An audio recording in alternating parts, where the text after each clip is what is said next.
It is April the 3rd, 2015. This is T Street Controversy with RealCombatMedia.com with the WBC 160-pound silver champion of the world, Tureano Johnson, 18-1 with 13 KOs.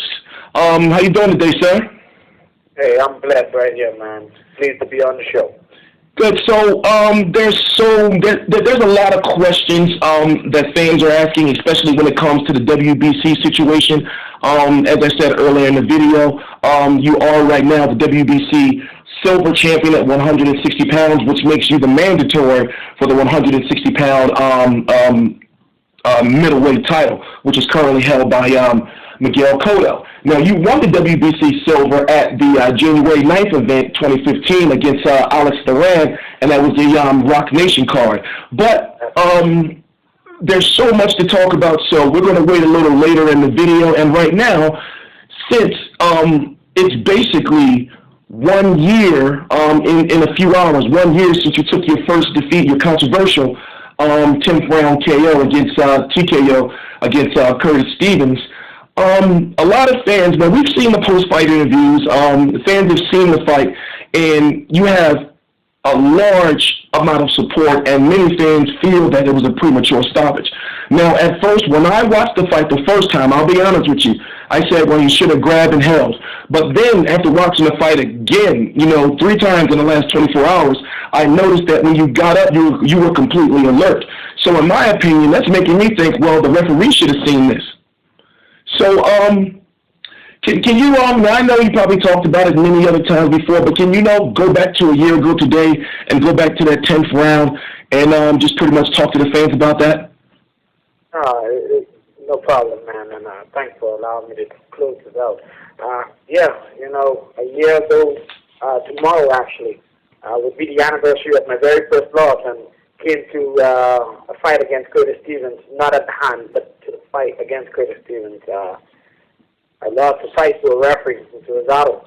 I felt as though, I was controlling the fight how I wanted it, throughout the whole fight. This is boxing. You're going to get hit. And I'm one of my specialties is that I have a knack for taking the blows. If you notice in the 4th round against me and Curtis Stevens, I think Curtis Stevens has given me his best onslaught even then. And I was right there, and I finished the fight out strong. And in the 10th round, it would have been the similar thing. Curtis got me with a good punch, as he's been doing throughout the whole fight. He's been getting me with a good punch. You're going to get hit again, I repeat. You're going to get hit. But the referee jumped in, stopped the fight. People said Curtis landed a few punches. Curtis landed 2 punches. If you look carefully on that last few seconds before the end of that fight, Curtis landed a left hook. And then he came back again. He threw several punches, missed them. Then he came back again and landed another left hook. I think there was one article that said that he landed 5 punches, but there were only 2 punches. 1 punch after that very dominant punch that he did land, and that was a left hook. Curtis landed nothing else. While I was on the ropes, Curtis just was throwing, but nothing ever landed or even touched my face. Yes, Mr. Rosado saw it fit to stop the fight. I felt as though that was an unfair call. That is a loss on my record right now due to the hands of Mr. Rosado, not Curtis Stevens. And that's how I can sum it up right now. But hey, I'm moving on to bigger and better things right now. And it's only going to be even bigger and better very soon. If you could go back to that night, would it be something that you would do differently as far as that final round is concerned?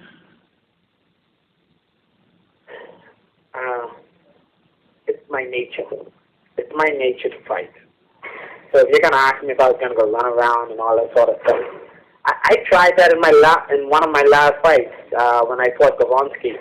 I didn't even like it at all. So no, I'm not going to decide to sit back and run like a Floyd Mayweather or American or any of those other fighters. That's just not my nature. My nature is to come out there and fight and throw my hands and enjoy it. So what I would have done different? Pretty much nothing. I just would have continued to fight. That fight was an unfair one, and that's all I can say about it. Do you, was there ever any talk of I'm pretty sure you would probably want that fight again. Was there ever any talk of a rematch? Of course, over and over, immediately right after the fight, I wanted a rematch with Curtis Stevens. Curtis Stevens knew within himself that I deserved the rematch. Why did you think that I went all the way up into the rankings? Because the fans and the commissioner noticed that, hey, that fight was an unfair call. And Tureano Johnson deserved that win, but hey, let's put him where he ought to be, even though I should have been even further, but I picked what I was given, and I'm grateful for that. So Curtis Stevens knew within himself that I won that fight. That's why I immediately asked for a rematch. I didn't get that rematch. Curtis Stevens went on to fight and lose. Now, what is the credibility of me fighting this guy who had just lost a fight that he was supposed to win? Right now, you know, Curtis Stevens, he's still on the drawing board, but as it is right now, you know, he's not my main focus. Do you know what? Well, will you be watching the fight this weekend? Do you know what the big knockout boxing is?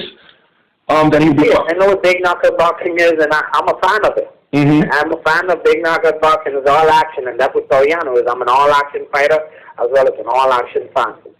Okay, so what do you think between Curtis Stevens and Gabriel Rosado? With a fight like that, when the action is designated to a circle, there's no ropes, it's close quarters combat. Who would you fare against in that fight, Curtis Stevens or Gabriel Rosado? It's hard to say, because you're going up against Gabriel Rosado, a guy with a big heart who doesn't know how to quit no matter what kind of punishment he's taking. And then you got Curtis Stevens, you know, who has relentless power, but yet still.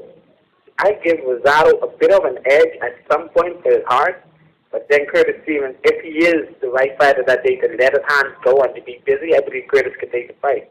Other than that, Rosado's heart is going to overwhelm him and take it from him. And would you consider yourself, what would you consider fighting in the BKB one day? You know, maybe if you had a little extra, you know, time off in boxing, would you consider doing that? Oh, of course.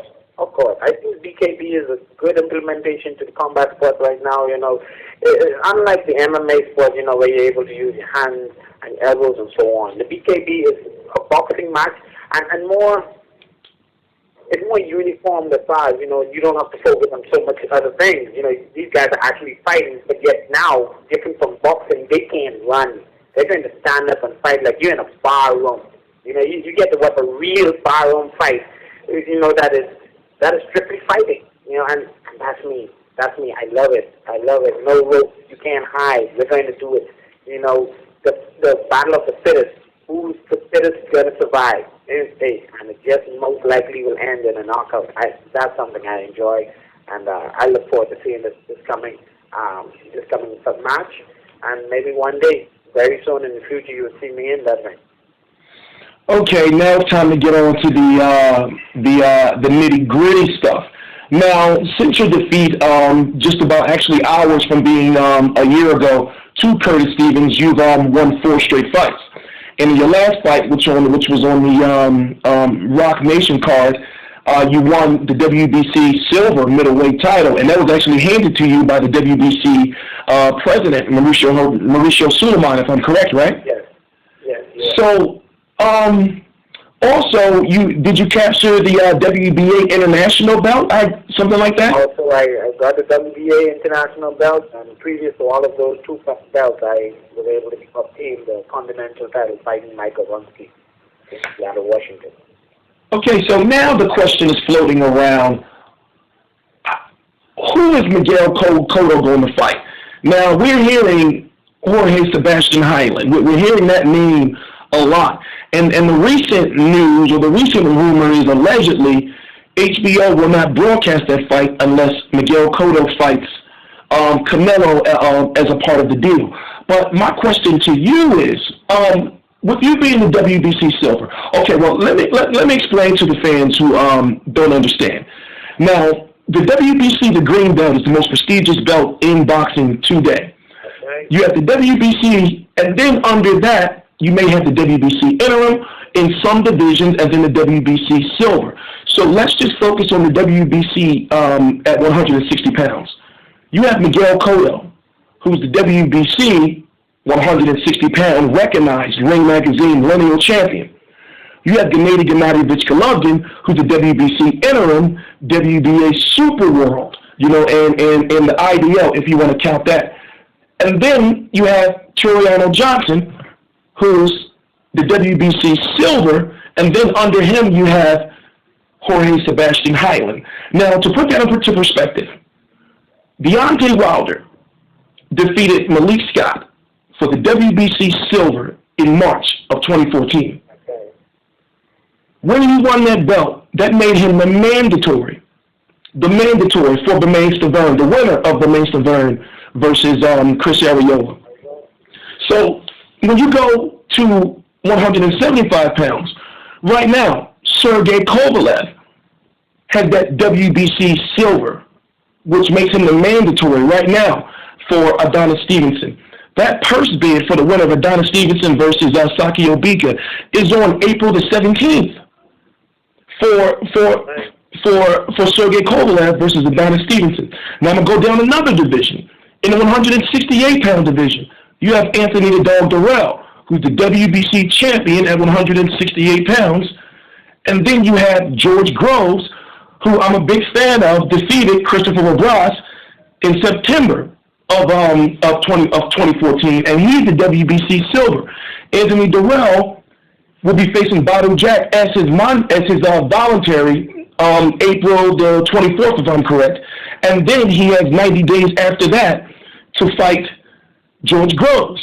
So here's where I'm confused, and here's where a lot of fans are confused, is, well, if the WBC is not ordering Cotto to fight Golovkin as far as a mandatory, then how are they allowing Miguel Cotto to fight Jorge Sebastian Heiland and not you, who has the belt that makes you the mandatory? Now, I can go on all day and go all the way down in the divisions and talk about who's the mandatory and silver champions, but then when it comes to where you are in 160 pounds, it doesn't make sense to me. So I want to get your thoughts on, what do you think about Miguel Cotto possibly fighting Jorge Sebastian Heiland? And can you enlighten the fans on what is going on with that, as far as any information that you may know? Oh, and of course, I would be pleased to.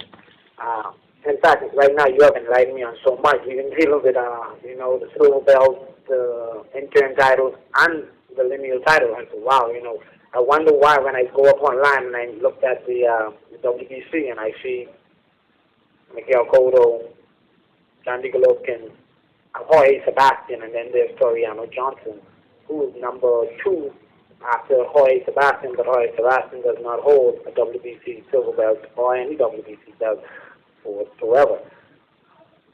Why is it that Jorge is fighting Miguel Cotto? I have no idea. Now this information is coming to me. I think it's totally absurd and unfair. I did not even know this information thus far right now. But hey, as far as I'm concerned, Tureano wants to get in the ring with the best fighters. I've called out every single name out there. Nobody wants to fight. I repeat, I've called out every single name in the top 15. Nobody wants to fight.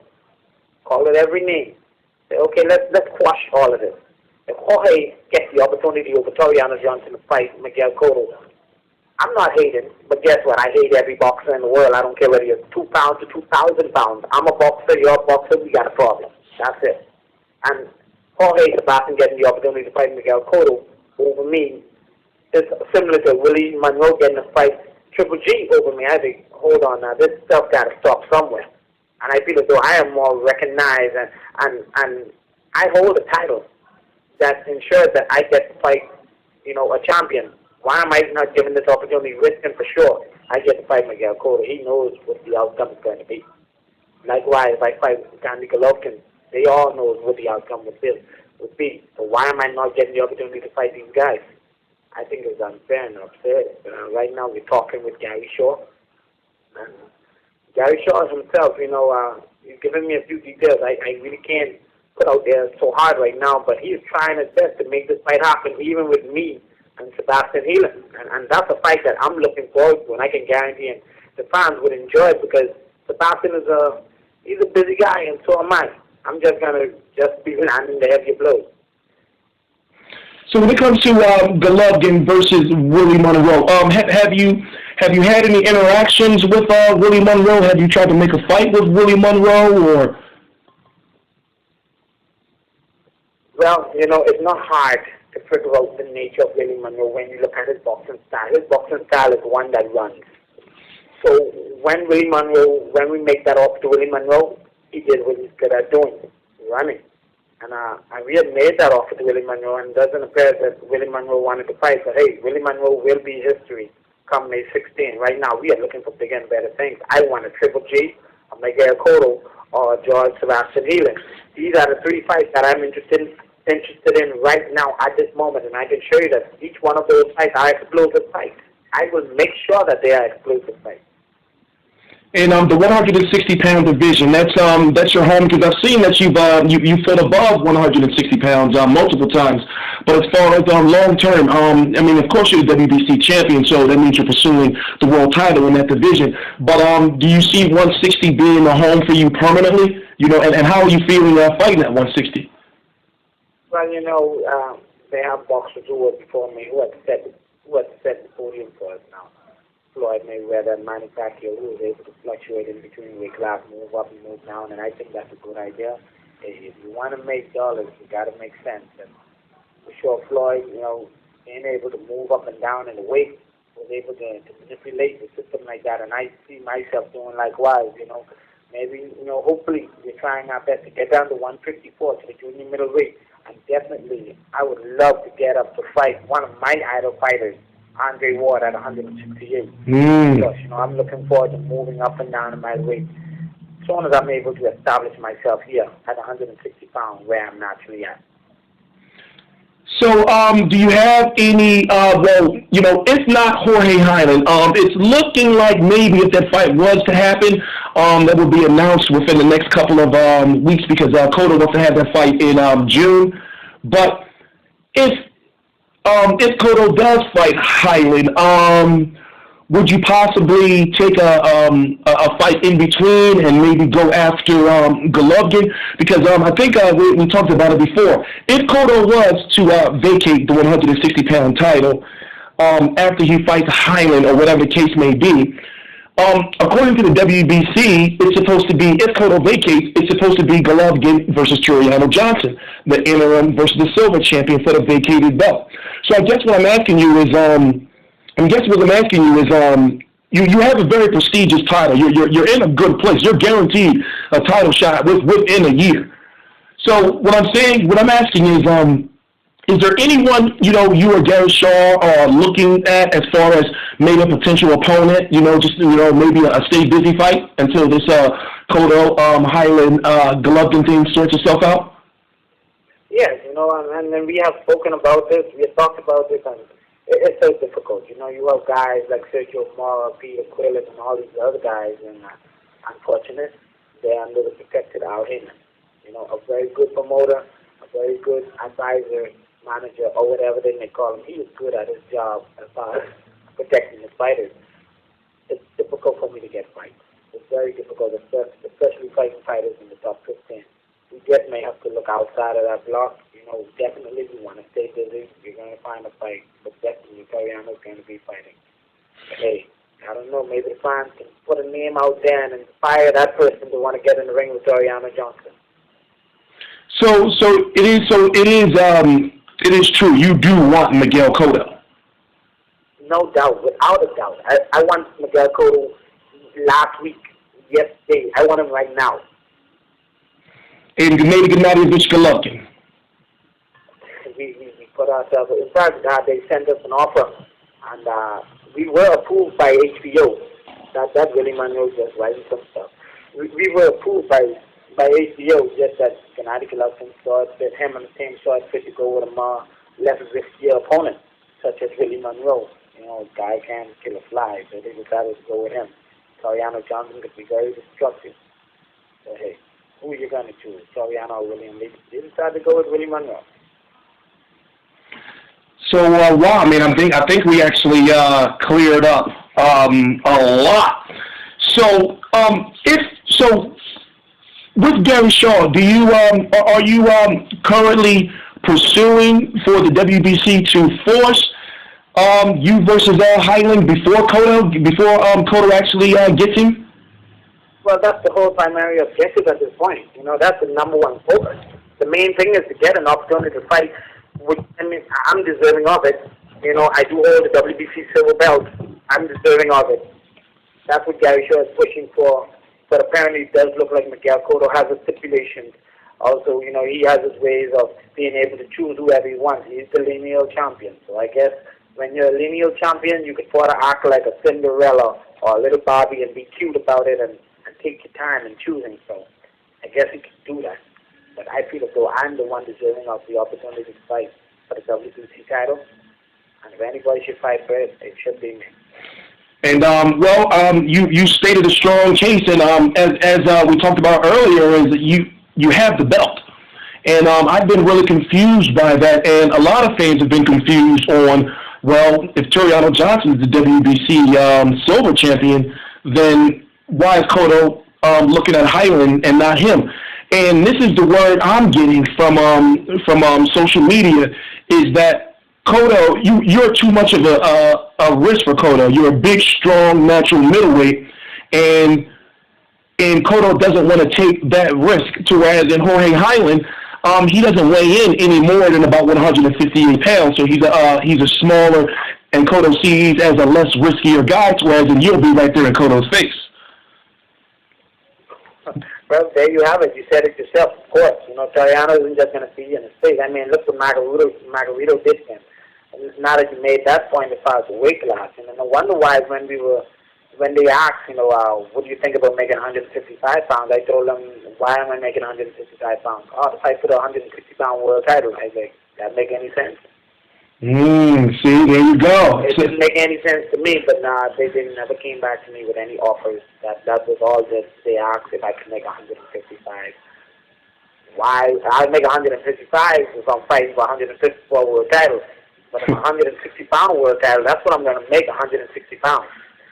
So you did receive some sort of word, not an offer, but someone did reach out to you to see if you could make 155 pounds, maybe before a Cotto fight. Well, if I know my manager, Victor Winston, he went out there and I guess he was asking around. Probably what Miguel Cotto was looking for was 155 pounds. I don't think the Cotto camp came and asked or offered us a fight. But I believe, my manager wanted to know ahead of time, Tureano, you can make 155 pounds. We probably might be able to let them go on this and take that fight. And I told my manager, hey, let's sit down and think about it. Let's see how the numbers work as far as the weight. And then we can go from there. But we have never heard any words from the Cotto's camp. It was just a rumor in the air, and my manager saw fit, hey, let's be prepared if it comes our way. Okay, so is there anything you want to add to the situation before we move on to the next topic as far as, your status as WBC silver? Anything you want to say to any boxers in the division or anything of that sort? Well, of course, I sent a challenge out to all fighters in the top 15 in the world right now at 160 pounds. Tureano Johnson is here. I'm available to fight. I have the WBC silver belt title. I'm willing to put that on the line. And hey, let's get a fight on. I don't care who it is. Let's make a fight happen. Miguel Cotto, I am inspired by the way you used to fight. Please don't change that thought and showing me that you are not the man that I thought you were. You're a fighter. Step up and fight fighters at 160 pounds and fight credible fighters and fighters who are deserving of it. I'm the current WBC silver belt champion. You are the lineal champion. Please give me an opportunity to show my talent, what I can show to this world. Well, there you have it. Next question, final topic. This is something that everybody's asking, all boxers, and now we got to see what your thoughts are on it. It's now 29 days away. Floyd Mayweather versus Manny Emmanuel Dapper-Dran Pacquiao. My question to you is, as a boxer, can you give a detailed breakdown on who would win and how, in your opinion? Oh yeah, well, these are the idols of the sport today. They had modernized the boxing world, and they had formed it into a way that you would never thought was ever possible. Floyd and Manny Pacquiao. My favorite right now, and probably has always been my favorite, the Manny Pacquiao. He's a fighter who is a stay busy guy in the ring, and that's my kind of fighting. The Floyd Mayweather style of boxing, it was never my form of fighting, and so I'm rooting for Pacquiao for the mere fact that he's gonna throw punches when he's in that ring. He's gonna keep you excited. He's gonna keep you at the edge of your seat. Floyd, on the other hand, the only way I think he'll win this fight is he make it as boring as hell. As boring as hell, taking away all of Pacquiao's weapons, making the fight boring, tying up and holding on that, but I don't think Pacquiao is going to allow that. I believe Pacquiao is so well conditioned that he's even going to be able to push Floyd off several times and just ram him with a few power speed punches, which he's very good at doing. So I'm going with the winner in this. I'm going with Pacquiao. But of course, this is boxing. Look what happened with me and Curtis Stevens. You're winning the fight, and all of a sudden the lightning just struck and you lost it. So, but hey, who knows what could happen this May 2nd? But I'm rooting for Manny Pacquiao. Are you going to be going to the fight, or are you going to be in Vegas? Or are you going to be watching the fight with some friends or family? Wow, the biggest occasion in all sports and the biggest history of sports, Floyd Mayweather and Manny Pacquiao. Unfortunately, I do have an engagement. I have a special engagement. I won't be able to attend that fight, but I really wish I could have. But this.